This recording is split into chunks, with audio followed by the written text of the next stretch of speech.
course, part of the bingo card that I didn't expect that I need to insert was my reunion with a very special friend.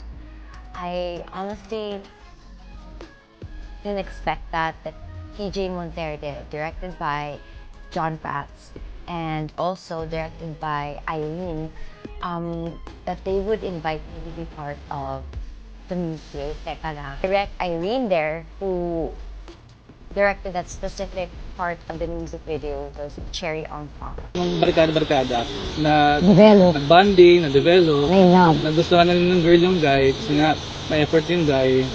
Pero nung umalis na yung lalaki, doon siya nalungkot. Direct John, siya yung nag-push na, par, gusto mo, todo na natin, gawin na natin to. So, yun, kinontak niya si Miss Heart.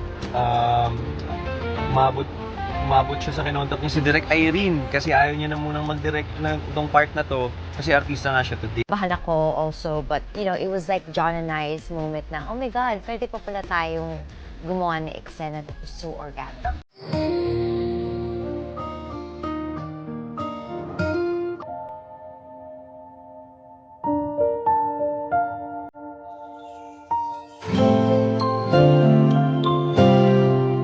Teka lang.